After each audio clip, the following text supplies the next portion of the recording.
निर्मल शिक्षक प्रशिक्षण महाविद्यालय हिंडौन सिटी में आपका स्वागत है।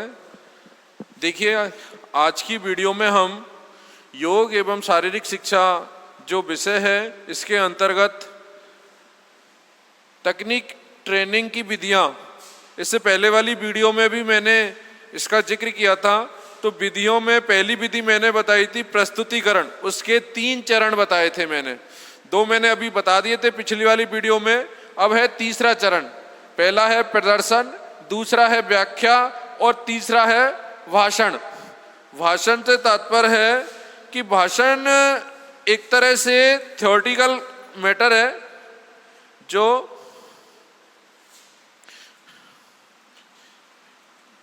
बन जाता है कई बार जल्द।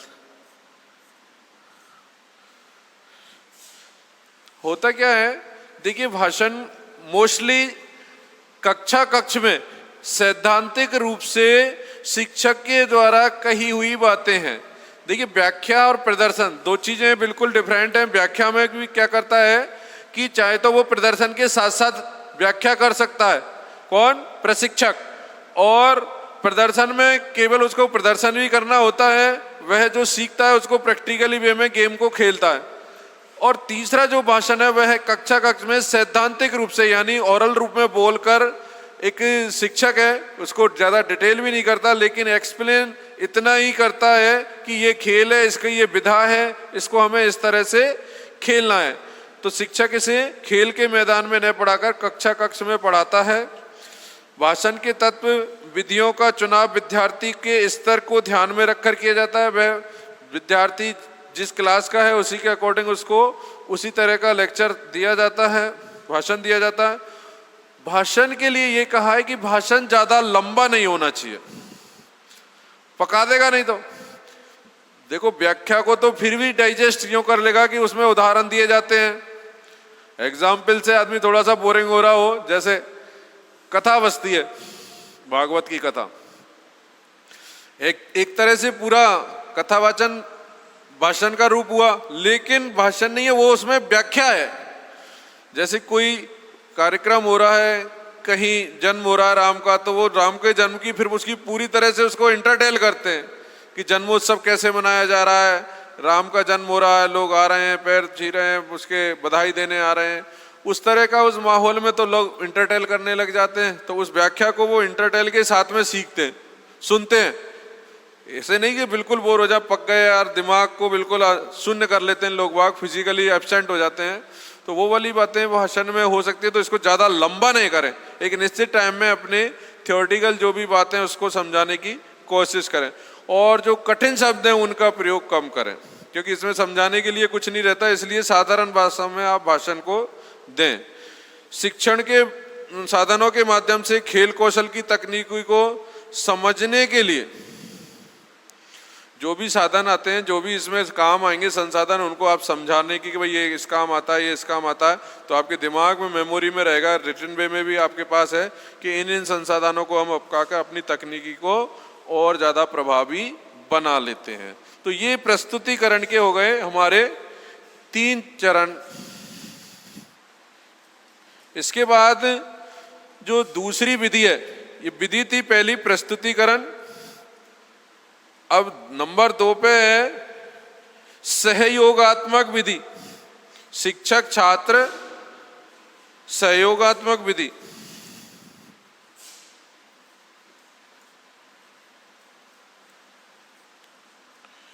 सहयोगात्मक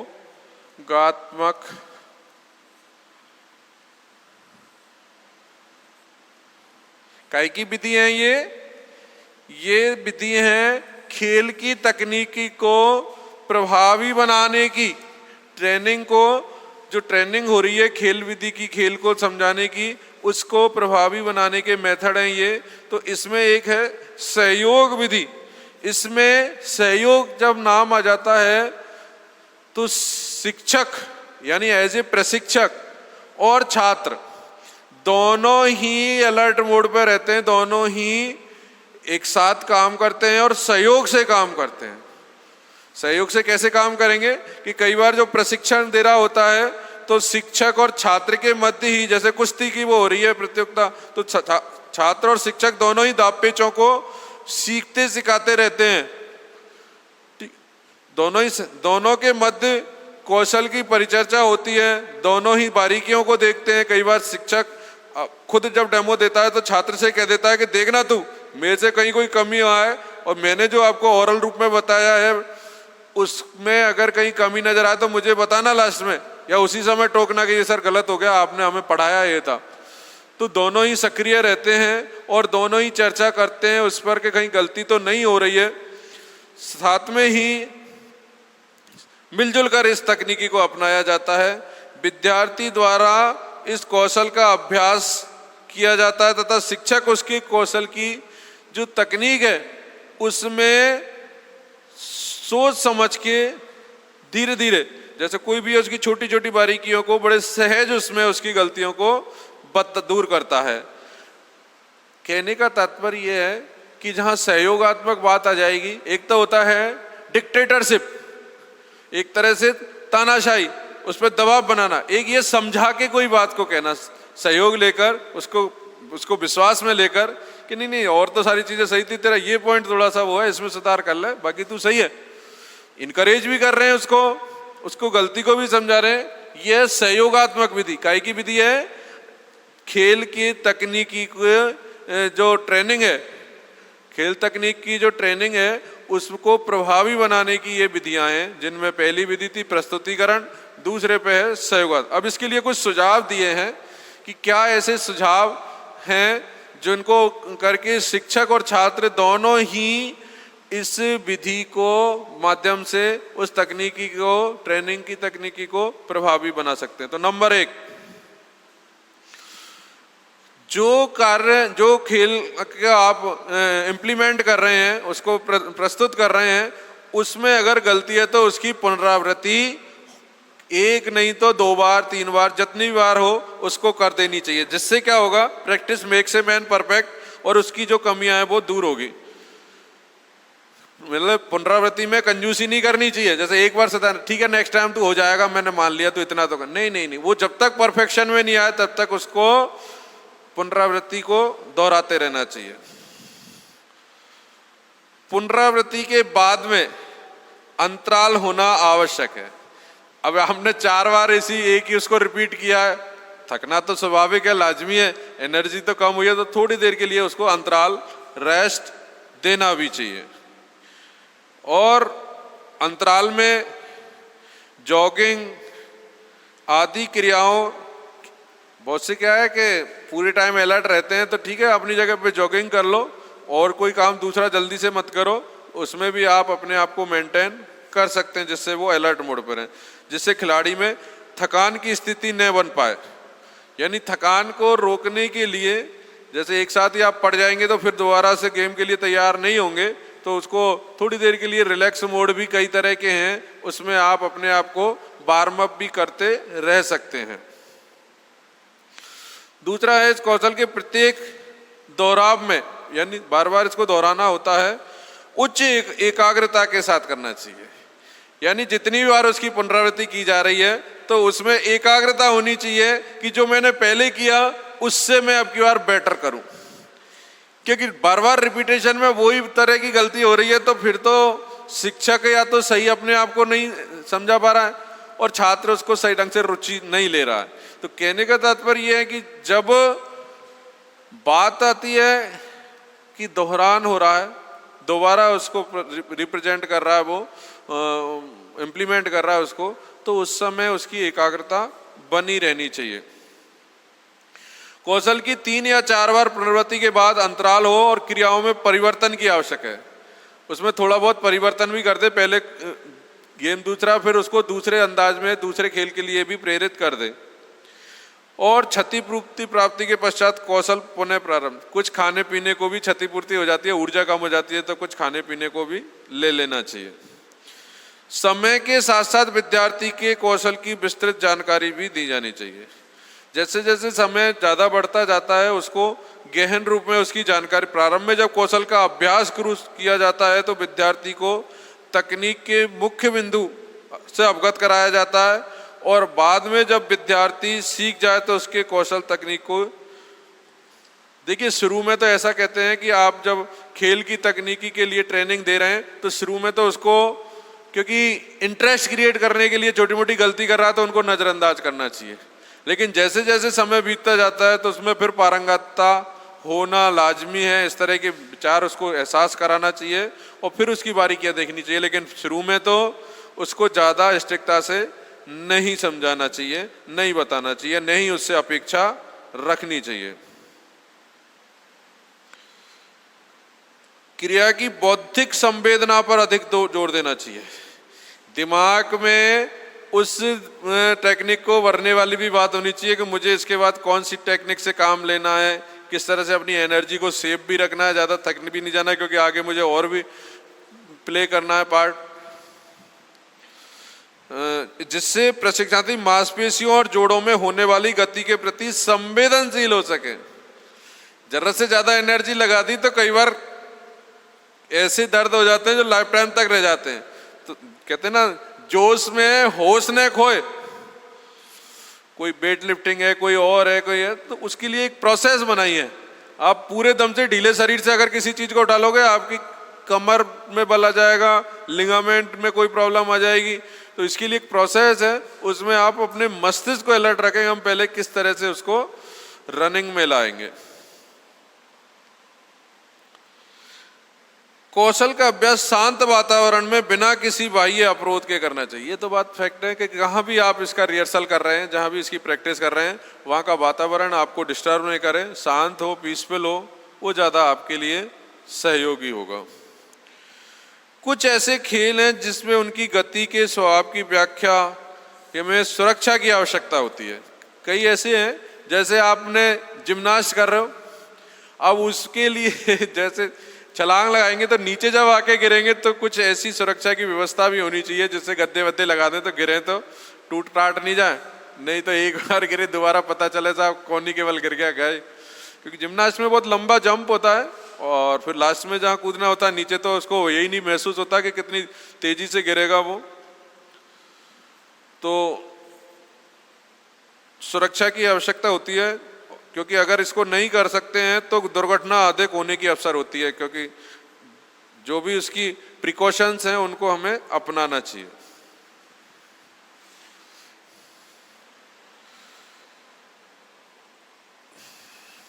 फिर है कौशल के अभ्यास के दौरान शिक्षक द्वारा विद्यार्थी को यह बताना आवश्यक है कि खेल कौशल में निपुणता किस स्तर की है। उसको कई बार नर्वस हो जाता है खिलाड़ी, यार 2 बार भी नहीं हुआ, 3 बार मेरे से नहीं होगा, तो उसको उसकी निपुणता का यानी उसमें कुछ डेवलप हुआ है कि नहीं, वो उस जो खेल है उसमें किस तरह से अपने आप को मेंटेन कर रहा है, किस तरह से अपने आप को इम्प्रूव कर रहा है, उसकी भी जानकारी उसको देते रहनी चाहिए। नहीं यार पहले से 80% आप सही कर रहे हो काम, बस 10-20% का आप में है, 10% है, 5% है, धीरे धीरे जैसे उसको परसेंट के वे पे लाकर तो उसके अंदर एक जज्बा आ जाएगा, एक जोश आ जाएगा, एक उत्साह आ जाएगा, एक उमंग आ जाएगी। इन सब के साथ में वह उसको और भी मनोयोग से कर लेगा। क्योंकि अगर रिजल्ट नहीं बताया और बार बार में ये अरे यार तेरे पे हो नहीं रहा है, क्या कर रहा है, तो वो सोचेगा पता नहीं कितने हद तक नहीं हो रहा है, शुरू से ही मैं इसको सही नहीं कर पा रहा हूँ मैं। तो उसको एक उसके बारे में फीडबैक भी टाइम टाइम पर देना चाहिए, जिससे खिलाड़ी को आगे बढ़ने में सहायता मिलती है। विद्यार्थी हतोत्साहित न करके उसको प्रोत्साहन देना चाहिए, उससे लड़ना नहीं चाहिए। तुझ पे ये भी नहीं आता है कि यार कितना मैंने तुझे ट्रेन किया, तुझ पे अब तक नहीं समझ सीख पाया। उसको मोटिवेट करें कि ठीक है तू हो जाएगा, लेकिन थोड़ा सा कंसंट्रेशन करने की रिक्वायरमेंट है। तथा अभिप्रेरित किया जाए जिससे वे खेल के क्षेत्र में उच्च स्तर में पहुंच जाए, क्योंकि उसको फिर यह एहसास हो जाएगा कि मैं उसके ऊंचे लेवल पर तभी पहुंच पाऊंगा जब उसको थोड़े सा जो रह रहा कमी उसको भी पूरी कर लूंगा।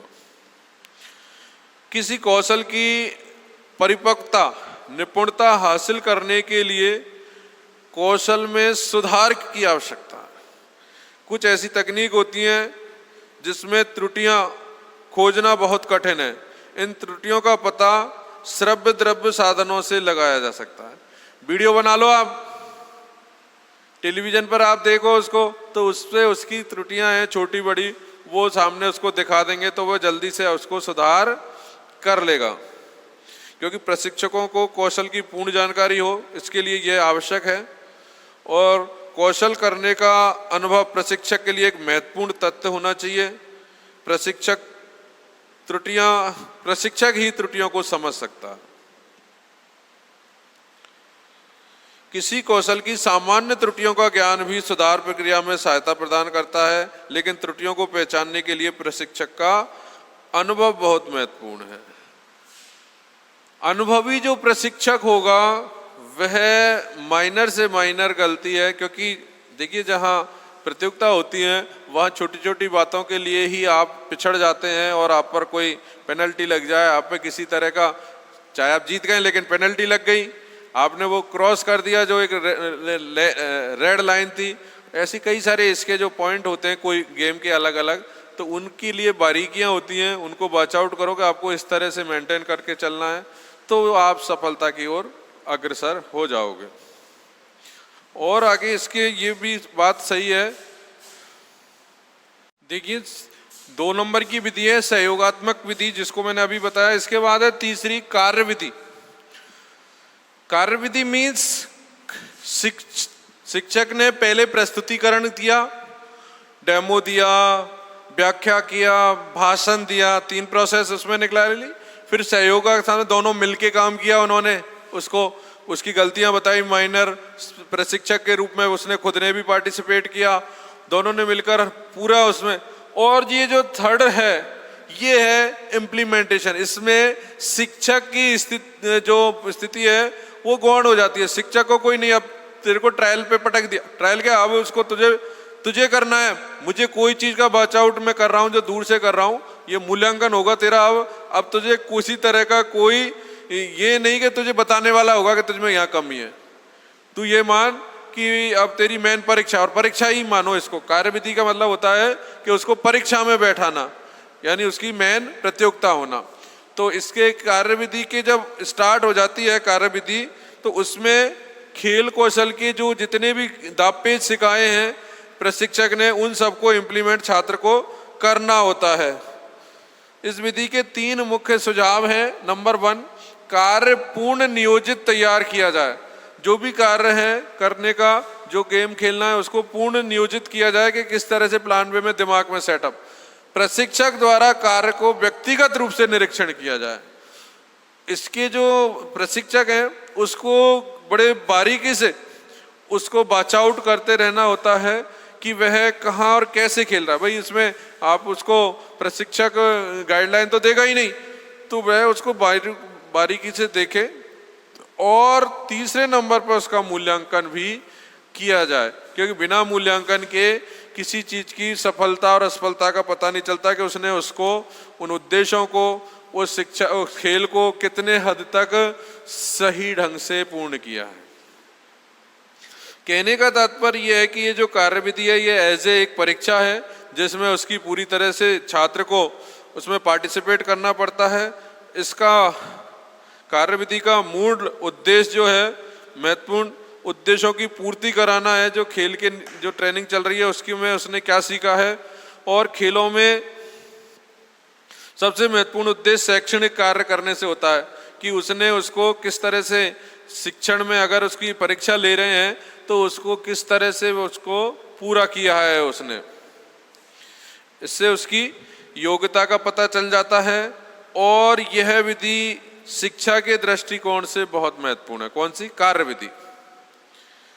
तकनीकी ट्रेनिंग में निम्नलिखित प्रकार के कार्य होते हैं, तो हम कई बार क्या है, शिक्षा के तौर पे इनको कई तरह से रूप में शिक्षा में जो परीक्षा है मूल्यांकन करवाते हैं। जैसे अभ्यास कार्य,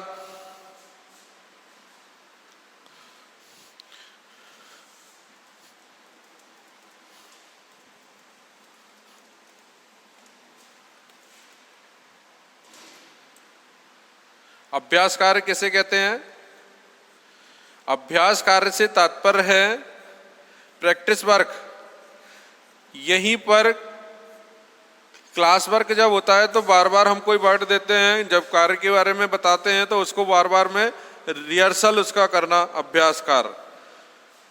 फिर शैक्षिक कार्य भी देते हैं, प्रदर्शन कार्य भी देते हैं, नेतृत्व का कार्य कि भाई आपको कैप्टन बना दिया, अब आप उसको कैसे संपादित करेंगे, ये सारे प्लान बनाना भी है, योजना कार्य भी दे देते हैं। तो इस तरह से इसके कई सारे जो कार्य हैं वो भी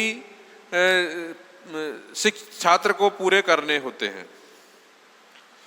फिर है जो त्रुटियां, मूल्यांकन हो जाएगा तो उसके बाद त्रुटियां निकल के आती हैं। भाई प्रशिक्षक जब उसको व्यक्तिगत बात कर रहा है तो फिर त्रुटियां निकल के आती हैं। तो उसमें त्रुटियों में है कौशल या किसी गति के बारे में स्पष्ट रूप से मालूम न होना। आपको यही नहीं पता कि आपने किस गति से उस कौशल को पूरा किया है। कौशल की तकनीकी के बारे में आत्मचिंता की कमी और शरीर के विभिन्न भागों के साथ सिर की गति का भी त्रुटिपूर्ण युग्मन। सर को भी आपने सही ढंग से उसको यूज नहीं किया, थकान के कारण, चोट लगने के कारण और अभिप्रेरणा की कमी के कारण। कई ऐसे कारण हैं जिनके कारण जो गेम है उसमें सफलता प्राप्त नहीं होती। जैसे आप थके हुए हैं तब भी आपको नहीं हो पाएगा, आपको सही ढंग से मोटिवेशन नहीं मिला है, अभिप्रेरणा नहीं मिली है, तब भी आप उसमें पूरी तरह से नहीं कर पाओगे। या कोई ऐसा डर, कई बार क्या परीक्षा देते समय डर बैठ जाता है, पता नहीं यार सामने वाले से जीत पाएंगे या इसको कर पाएंगे कि नहीं, इस प्रतियोगिता को। डर, चिंता, निराशा, ये भी कोई कारण हो सकते हैं। फिर कोई चोट लग जाए, वो पीड़ा पहुंचा रही है, उसमें फिर आप एकाग्रचित अपने दिमाग को नहीं कर पाओ। अन्य कारण भी हैं, जैसे वार्म अप सही नहीं हो पा रहे हैं तो शरीर का फ्लेक्सिबिलिटी पूरी तरह से नहीं आ पाई है, शारीरिक दक्षता में भी कमी है। फिर कई अनुशासनहीनता भी हो गई है और ध्यान केंद्रित भी नहीं हो पाया है। ये सारे कारण हैं जो त्रुटियां हैं जो निखर के आती हैं जब आप किसी मूल्यांकन कर रहा है और आप में कई कमियां देखी जा सकती है। इसके बाद आता है कि जो त्रुटियां करता है, पहले तो त्रुटियों का कारण ढूंढा जाता है कि किस कारण से त्रुटियां हुई हैं। यानी खेल के समय अगर आपके मूल्यांकन किया है, उसमें पता चला है कि ये गलतियां की हैं, जैसे आपको चोट लगने के कारण आप हार गए हैं, सही ढंग से अपनी परफॉर्मेंस नहीं दे पाए हैं, या आप वार्म अप नहीं हुए हैं, या आत्मचिंता नहीं है आपके अंदर, कोई भीतर से आपको वही नहीं है उसके प्रति लगन, ठीक है, या आपको उम्र और उसके अकॉर्डिंग गेम ज़्यादा वैसे दे दिए हैं, उनमें पार्टिसिपेट करवा दिया है, अभिप्रेरणा की कमी है, डर है, भय है, चोट लगी है। इन सब कारणों को अब इनको दूर कैसे किया जाए, इसकी दो विधि हैं। त्रुटियां जो की हैं उन्होंने, जो खिलाड़ी ने, उसको दो विधि के माध्यम से हम उसकी जो कमियां हैं उनको दूर कर सकते हैं। जैसे मांसपेशी में खिंचाव आ गया है, गामक क्रियाएं जो हैं वो सही ढंग से आपको नियंत्रण में नहीं है, तो ऐसी स्थिति में एक तो है प्रत्यक्ष विधि। प्रत्यक्ष विधि में विद्यार्थी को कौशल की व्याख्या करके समझाना, वापस से जिस गेम के लिए उसको तैयार ट्रेनिंग दी है उसको वापस से उसका व्याख्या करना, उदाहरण देना, एग्जाम्पल देकर उसको बताएंगे कि ये था, मैंने आपको पहले बताया था, इसको मैं वापस से बता रहा हूँ। दूसरा है प्रत्यक्ष विधि में कि विद्यार्थियों को खुद डेमोन्स्ट्रेशन देकर दोबारा से बताना कि देख तूने ऐसे करा और मैंने ऐसे करा, यहां तेरी कमी रह गई। और दृश्य द्वारा, फिर उसकी वीडियो अगर कहीं है या कोई फोटो है तो उस फोटो में बता देना कि देख तेरा यहाँ इसकी कमी रही, जिसको तू सुधार तेरे लिए आवश्यक है। और अप्रत्यक्ष विधि, ये तो हो गई सामने शिक्षा कर लेगा। अप्रत्यक्ष विधि के अंतर्गत है मनोवैज्ञानिक कारक है, जिसमें आपके अंदर से आपको इस तरह से विश्वास में लेना जिससे आपकी भय, चिंता ये दूर हो जाएंगी।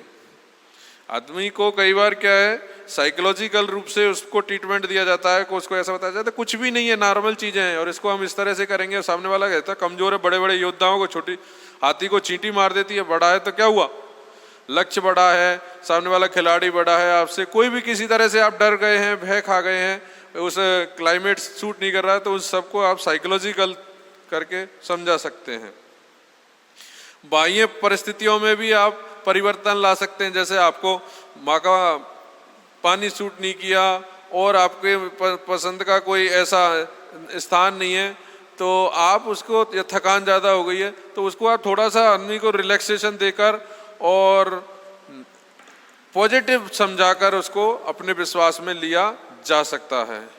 और फिर उस कौशल को बारे में दोबारा आप उसी स्थिति में लाकर उसको इस तरह से, कई बार आदमी हारने पर उसमें चला जाता है डिप्रेशन में, तो उसको पुनः नॉर्मल करना भी जरूरी है। उसमें सुधार त्रुटियों में तभी होगा जब वह नॉर्मल होकर दोबारा से उस बात को सीखने की कोशिश करेगा।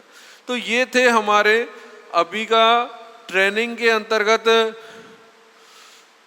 जो है कौन से मेथड काम में लिए हमने।